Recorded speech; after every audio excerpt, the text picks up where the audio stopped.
Hi there, my name is Denise Eckert, and I love coming on here and sharing different ideas and techniques to help you lower your daily stress because us living in stress does not do us any good. And today I've got Tara DeLeon, and she's a personal trainer, professor of health, fitness, and exercise studies, podcaster, speaker, and author. Tara is the author of Hot Mess to Hot Mom, Transformational Tools for Thriving After Childbirth and Beyond. And she's also the host of Wellness Rebranded podcast. Now, Tara has helped hundreds of women feel badass and confident by teaching them how to lift weights and get strong, healthy, and empowered. Tara teaches women to take up space and to stop apologizing for their bodies. Tara is passionate about health and fitness and strives to constantly improve herself to better help her clients. Welcome, Tara. Thanks so much for having me. Great to have you. So, what inspired you to go down this road to helping women change the way they live? I I don't know that I ever actually decided to consciously walk down this road, but I knew I grew up in a body that didn't fit in, and I felt very insecure about who I was as a person and how my body looks and how the world interacted with me. I started down the fitness road. It was kind of a natural progression for me to seek out women who had similar experiences and help them change their worldview by helping them feel better about themselves. So it's really like I'm the person I needed 20 years ago. Yeah, exactly. Now, for someone that's listening, what are the first steps they can take to feel better about themselves? Yeah, so I am a huge believer in doing badass things with your body. And then when you're having a day where maybe you don't feel quite so confident, you can draw on those previous successes. So it might be something huge. Like, for example, when I was in college, I went to college in Hawaii, and there are these islands that are about a mile and a quarter offshore. And me and my friends were poor college kids, right? Living in Hawaii also. So we didn't have money to rent kayaks to go out to these little islands like everybody else did. So we decided to swim.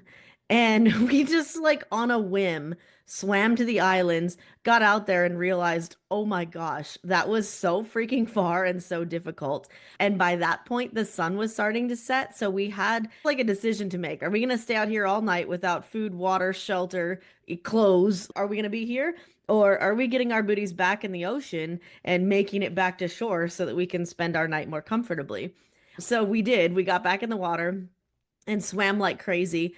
And when we got back to our town, we mentioned to some locals what we had just done, and they were like, "You shouldn't swim there. That's like a known tiger shark hangout. You definitely could have been eaten at dusk. Don't do that again." So, anytime I'm feeling a little bit low or discouraged with my body, I remember that I've done some badass things with it. This body allows me to live the life I want to live, and just being grateful for that is goes a long way. Now, you talk a lot about exercise. So, how do people incorporate exercise into their days? Because I know being an entrepreneur myself, for some reason, exercise is always trickling to the bottom of the list. How can we Totally. change that? Yeah, it's so hard to make time for exercise. I literally work in a gym and I struggle with this. There's always something else as an entrepreneur, as a woman, as a mother that is calling my attention. So I have two good hints for this. First, prioritize it, schedule it like it's a meeting, put it in your calendar, make it like a non-negotiable thing where it's like, this is what I'm doing for this half hour, and that's it. I had to really come to terms with this after I had my son 4.5 years ago, where I just felt like I didn't have enough time for it, even though I enjoyed it. It's not something I could fit in. And then kind of adjusting my expectations on I'm not going to go to the gym and do an hour of weights and an hour of cardio and half an hour of stretching and then take a shower and blow dry my hair. No, I'm going to go do 30 minutes, get in what I can, and not take a shower until the end of the day later. And you know what? If I smell gross, whatever. It is what it is. I keep deodorant in my gym bag just in case, right? But I had to kind of adjust my expectations. But another really good technique is fitting in exercise snacks. Have you heard that phrase? No, but I love it. It's like a new trend where instead of settling down and being like, all right, I have to have an hour to go to the gym, we're fitting in 5 minutes here, 10 minutes there, and just building it through the day so that by the end of the day, you've got 30 or 40 or more minutes in, but you only did it 5 or 10 minutes at a time. I really like this after meal times, like building it into your habits, right? You have breakfast and then you do your exercise snack. One, because it's just like really convenient to do it like that, but also exercising after eating is really helpful in managing blood sugar. So if you're concerned about developing a diabetes issue or blood sugar issue, insulin resistance, PCOS, anything like that, it's going to pay off like massive dividends to do it after eating. And it's 5 to 10 minutes at a time, so it's really doable.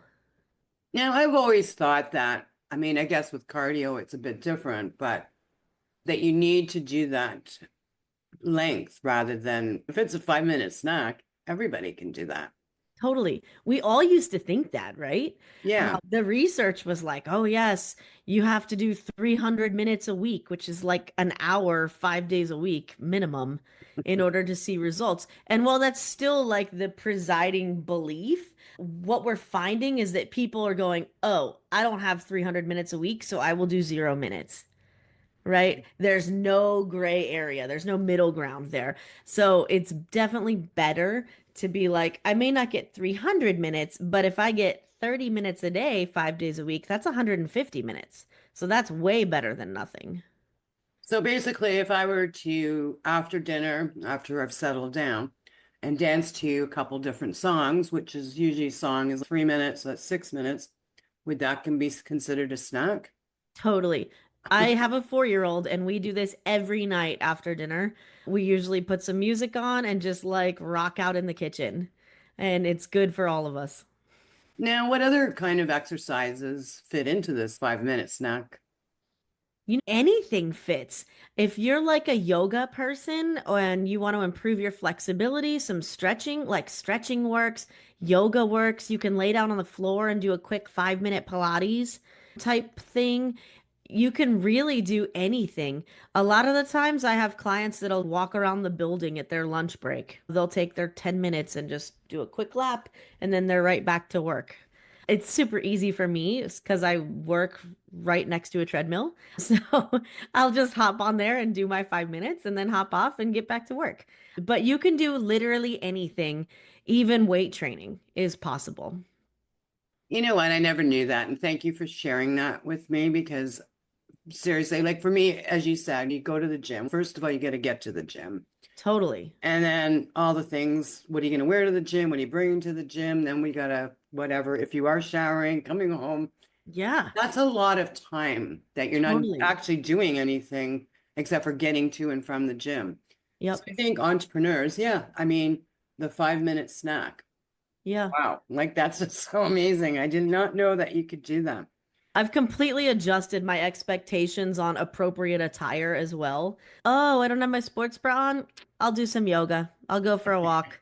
My boobs are flopping everywhere. I don't care. Like, I just want to get it done, right? Whereas before, having to put on the right outfit and make sure everything is tucked in and then getting there and pulling my hair up and all that, like, I just do it, come as you are and get it done.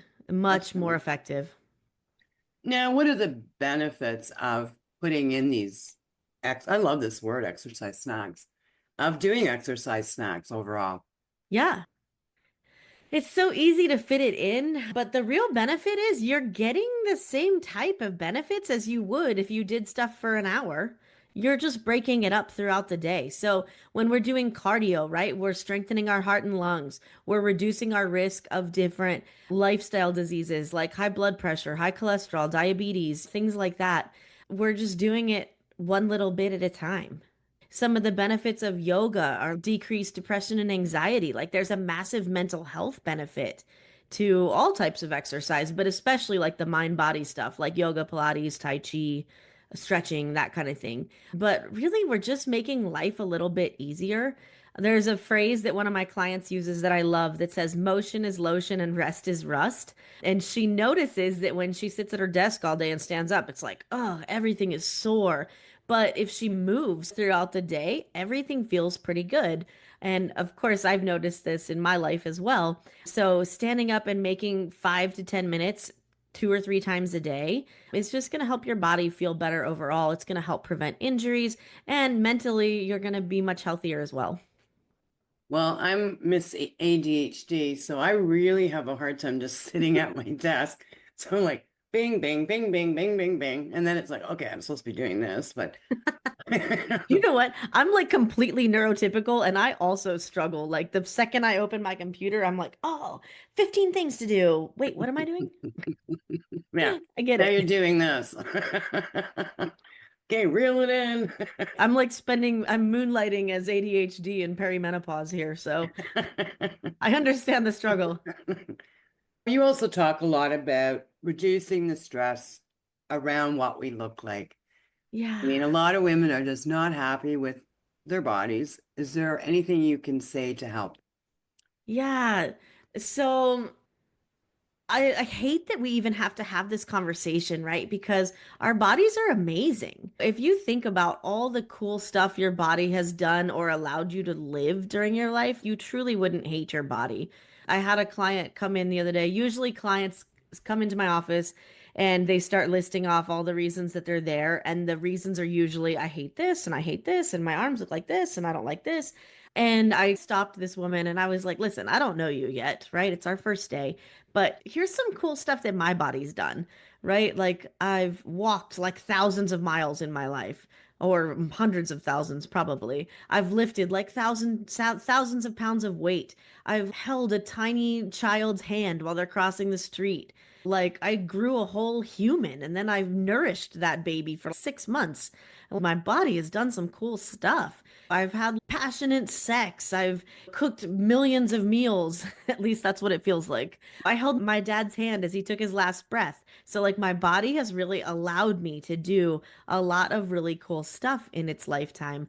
I think remembering to be grateful for it is really important. And even though it may not look the way we want it to look, like, your appearance is the least interesting thing about you. I'm a personal trainer in a plus size body. This is something that the fitness industry says should not even exist. Those should be like contraindicated. And yet here I am. I'm doing the thing. I'm successful. I actually won this massive award this year, Personal Trainer of the Year for the entire world. And the fitness industry lost its mind that someone in a plus size body won that award. But that doesn't change the fact that I did, and I did it in this body. So even if you're having like a down moment, remembering the cool stuff that your body has done is really helpful.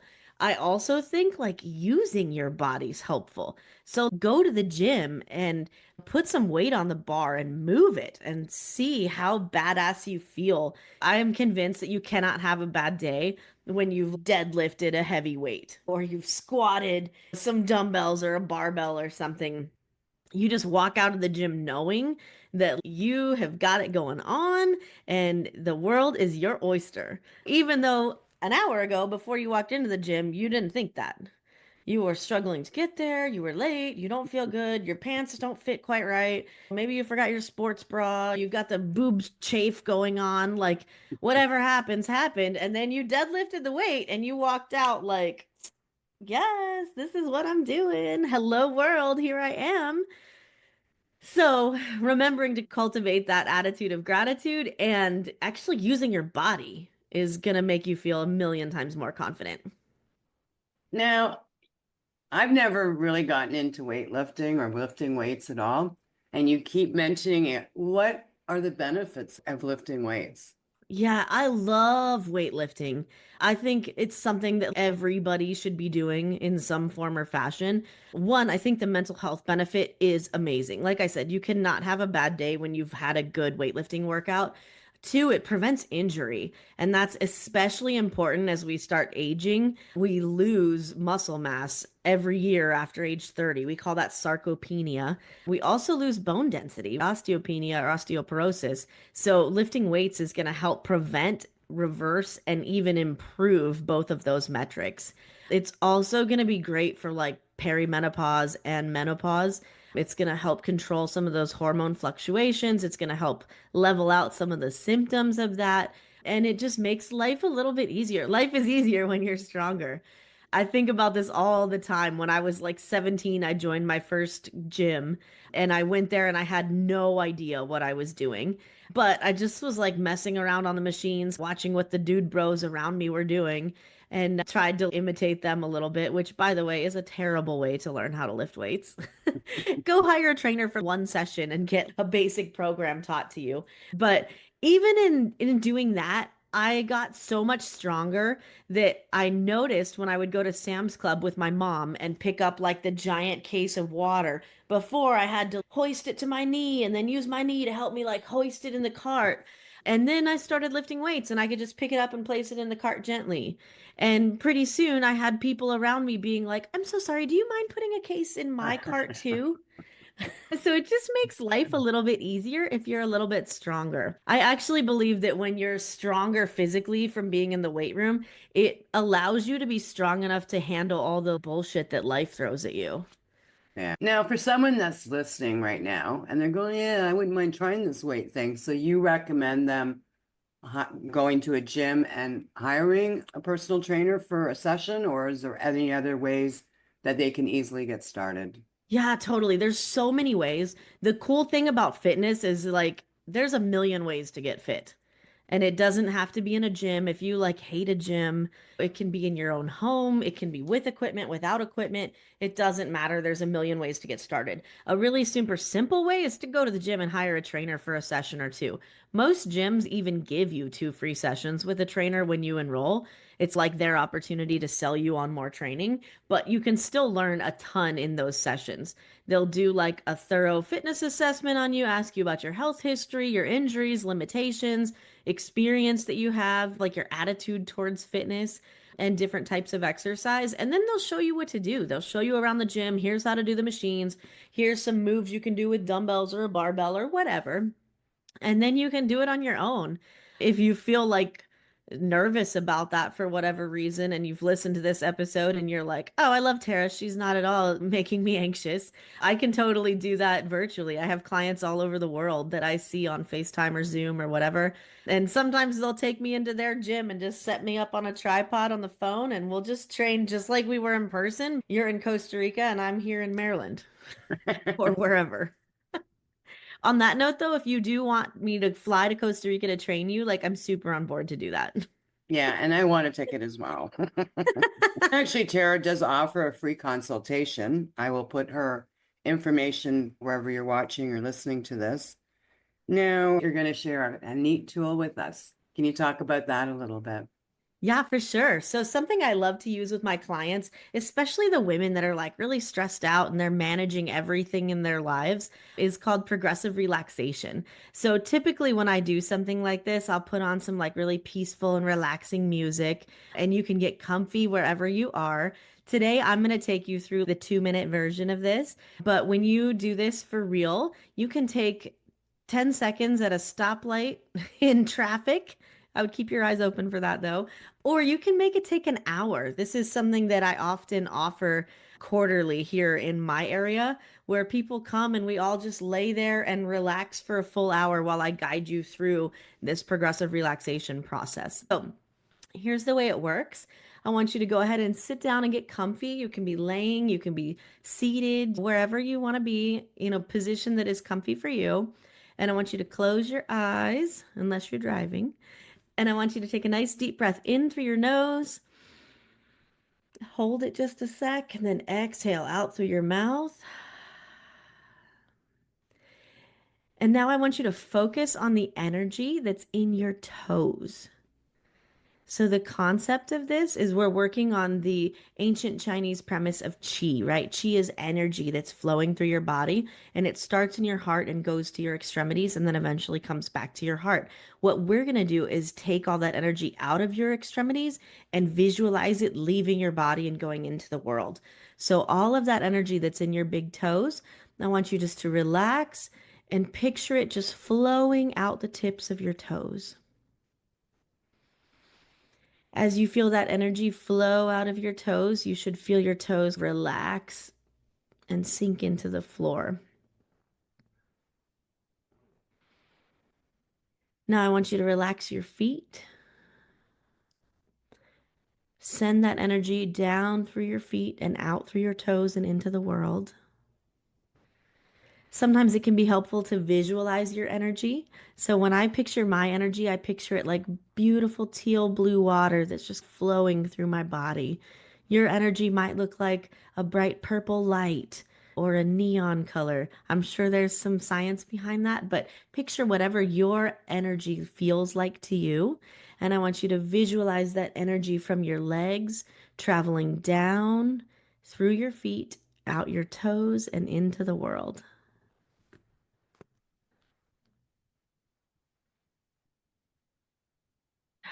Nice deep breath in. Now I want you to relax your glutes, your hips, your core. Picture each muscle relaxing individually and flowing down and out through your toes.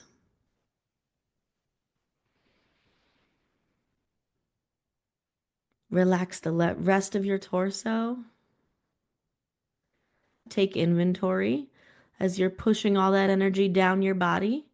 Take inventory and see where you are holding extra tension and focus on relaxing that specific muscle. And then visualize it all the way through and out your feet.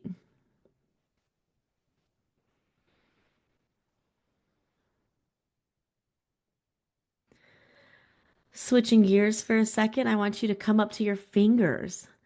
Your hands get very little rest. Even when we're sleeping, we're often clenching our fist. So I want you to let your fingers just relax and picture that energy leaving your thumb, your index finger, your middle finger, your ring finger, and your pinky finger, and just flowing out the tips of your fingers into the world.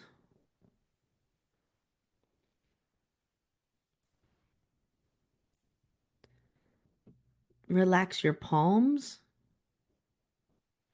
and your wrists.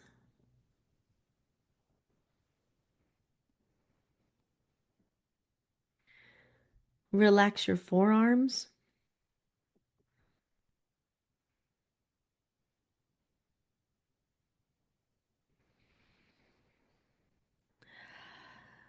Relax your upper arms and shoulders.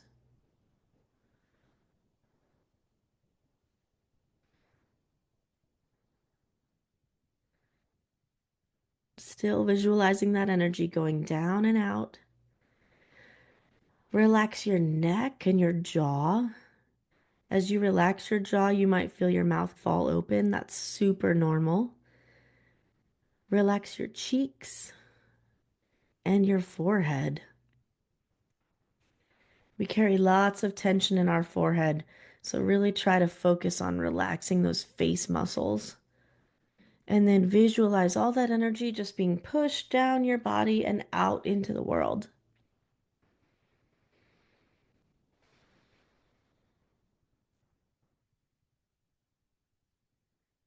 Let's take 3 deep breaths in through your nose. Exhale out through your mouth. Inhale. Exhale. One more. Inhale. And exhale. Now, when you're ready, you can slowly open your eyes and come back to the world. And that is That. progressive relaxation. Yeah, I definitely needed that. I love it. I use that tool like seriously anytime I'm stuck in traffic, anytime I have trouble falling asleep, anytime I just need a minute, I will just sit wherever I am and just do a quick relax my legs, relax my body, relax my arms. Okay, back to it. Back to Yeah. work. So, a Okay. great tool. Back to the podcast. Okay. Yeah, welcome back. Okay. Okay. So, Tara, we're going to be wrapping this up. What are Yeah. your final words of wisdom to the audience today? I just want everyone to know that, like, you're so worthy and you're so valuable as a human being, and your body just plays such a small role in your worth. And I think that in general, we don't take enough time to value ourselves, and relaxing and de-stressing is a huge part of that. And you're absolutely worthy of it. So please make time for your self-care.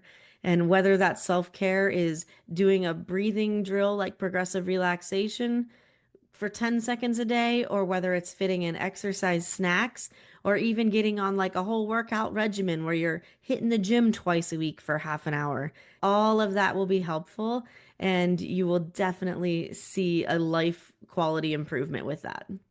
Awesome. And Well, you don't thank have to do it alone. People are here to help you. you. Exactly. Thank you so much for your time today. It was wonderful having you. And you know what? Breaking down what we can do to help ourselves is so important. It really is. Yeah. I'm just all relaxed now. So, leaving you a gentle reminder to slow down and enjoy life. And I'll see you in the next episode.